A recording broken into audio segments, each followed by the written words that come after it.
रात के ठीक 2:11 पर मेरी नींद हर रोज टूट जाती थी। कोई अलार्म नहीं, कोई सपना नहीं, बस अचानक आंख खुल जाना। शुरुआत में मुझे लगा ये सदमे की वजह से है। आखिर बहन को गए अभी सिर्फ 3 हफ्ते ही तो हुए थे। लेकिन उस रात जब मैंने पहली बार उसकी आवाज सुनी, तब मुझे समझ आ गया कि ये सिर्फ सदमा नहीं है। कमरा पूरी तरह अंधेरे में डूबा हुआ था। खिड़की से आती हल्की हवा पर्दे को हिला रही थी। मैं करवट बदल ही रहा था कि मेरे कानों में वही जानी पहचानी आवाज पड़ी, भैया। मेरी सांस रुक गई। दिल इतनी जोर से धड़कने लगा कि लगा सीना फट जाएगा। मैंने खुद को समझाया, वहम है, दिमाग खेल खेल रहा है। लेकिन अगले ही पल आवाज फिर आई, इस बार और पास से। आप फिर देर से सोए हो? ये उसका तरीका था। जब भी मैं ज्यादा देर तक जागता, वो ऐसे ही बोलती थी। मैं उठकर बैठ गया। मेरी उंगलियां कांप रही थीं। कमरे में मैं अकेला था, फिर भी मुझे ऐसा लगा जैसे कोई मेरे बिस्तर के पास खड़ा हो। मेरी बहन, वो सिर्फ मेरी बहन नहीं थी। माँ बाप के जाने के बाद वही मेरी पूरी दुनिया बन गई थी। वो मुझसे छोटी थी, लेकिन हमेशा मुझसे ज्यादा समझदार। जिस दिन उसका एक्सीडेंट हुआ, मैं शहर से बाहर था। फोन पर जब खबर मिली तब भी यकीन नहीं हुआ। और आज वो आवाज। मैंने कांपती आवाज में कहा, अगर तुम हो तो सामने आओ। कमरा और ठंडा हो गया, हवा जैसे अचानक भारी हो गई हो।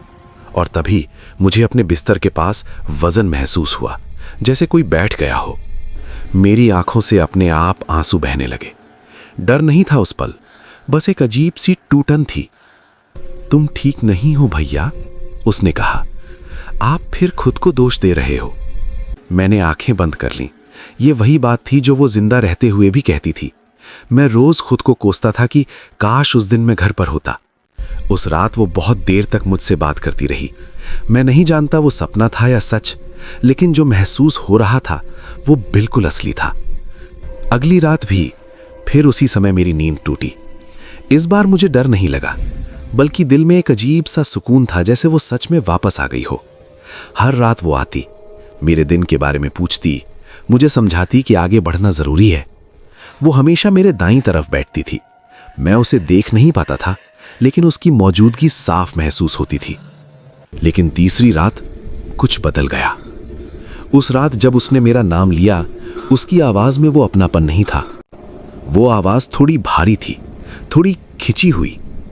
भैया, उसने कहा, आप मुझे देख क्यों नहीं लेते? मेरे रोंगटे खड़े हो गए।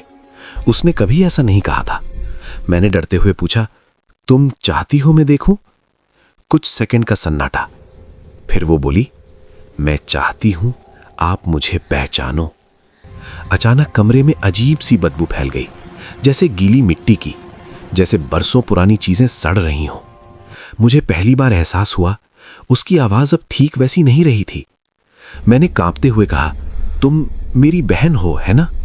वो हंसी, लेकिन वो हंसी मेरी बहन की नहीं थी।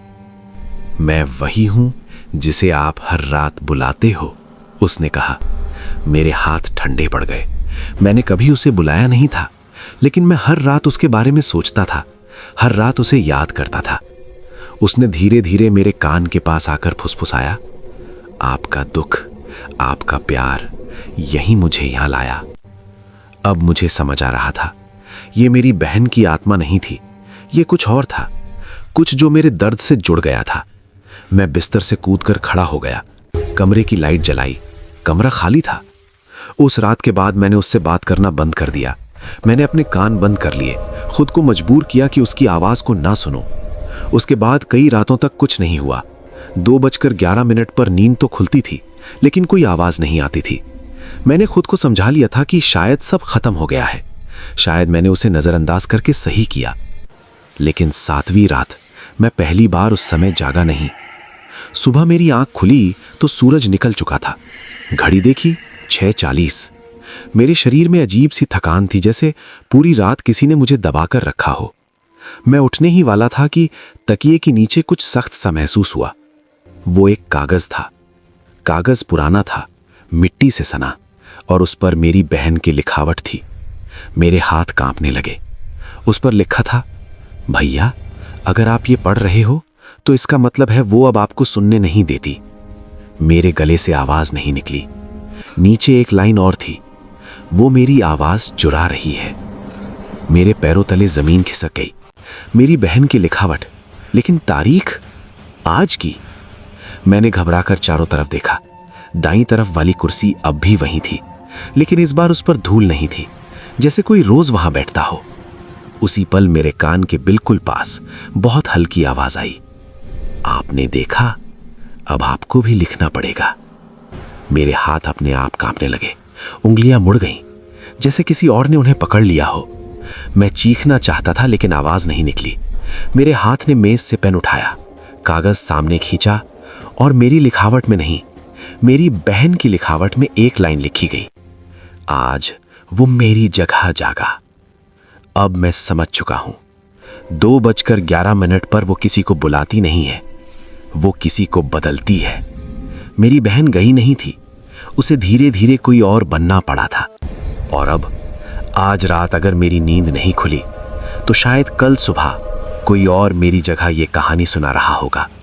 और सबसे डरावनी बात, अब जब वो मेरे कान के पास फुसफुसाती है तो उसकी आवाज मेरी बहन जैसी नहीं लगती, वो मेरी जैसी लगती है। ये कहानी यहीं खत्म होती है, लेकिन डार्क वॉइस कभी चुप नहीं होती।